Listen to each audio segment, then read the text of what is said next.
আসসালামু আলাইকুম সম্মানিত দর্শক শ্রোতা। আজকে আপনাদের সামনে গুয়াতিমালা ঘাসের চারাগুলি আমরা কেটে দেখাচ্ছি। দর্শক, এই চারাগুলি আমরা জমি থেকে শিকড় সহ উঠিয়ে নিয়ে এসেছি।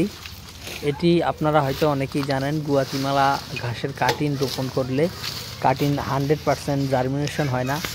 আর এই চারা যদি রোপণ করেন তাহলে আপনার 100% চারা কিন্তু জার্মিনেশন হবে। দর্শক, এই চারাগুলি আমরা গোড়া সহ, শিকড় সহ কিংবা মোথা সহ জমি থেকে উঠিয়ে নিয়ে এসেছি এবং এখন পাতাগুলি আমরা কেটে রেখে দিচ্ছি গরুকে খাওয়ানোর জন্য, এবং ডাটা এবং মোথা বা শিকড়টা আমরা কেটে বস্তাবন্দি করে বিভিন্ন কাস্টমারদের ঠিকানায় কিন্তু পাঠিয়ে দিয়ে থাকি।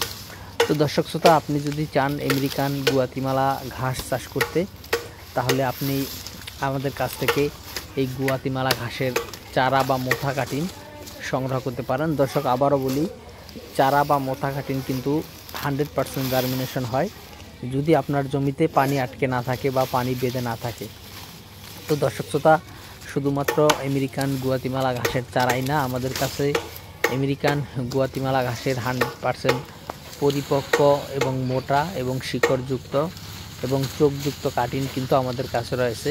আপনারা যদি চান এই ঘাসের কাটিং নিতে, সেক্ষেত্রে আমরা কাটিংও দিয়ে থাকি। বাংলাদেশের সবচেয়ে কম রেটে বর্তমানে আমরা এই ঘাসের কাটিংগুলো দিয়ে থাকি এবং এই ঘাসের চারাও দিয়ে থাকি। আপনি চাইলে চারা এবং কাটিং দুইটার যে কোনো একটি আপনার জমিতে রোপণ করতে পারেন অথবা লাগাতে পারেন। আর শুধুমাত্র গুয়াতিমালা নয়, বর্তমানে সব ধরনের ঘাসের কাটিং আমাদের কাছে অ্যাভেলেবেল রয়েছে। বিশেষ করে স্মার্ট নেপিয়ার, যারা one hybrid, elephant hybrid, Taiwan hybrid এবং যেটা দেখাচ্ছি এটা হলো গুয়াতিমালা হাইব্রিড, এসব ঘাসের কাটিং অ্যাভেলেবেল রয়েছে। পাশাপাশি পানিতে চাষ করা হয় জার্মান হোয়াইট এবং অজানা, এইসব ঘাসের কাটিংও কিন্তু বর্তমানে অ্যাভেলেবেল রয়েছে।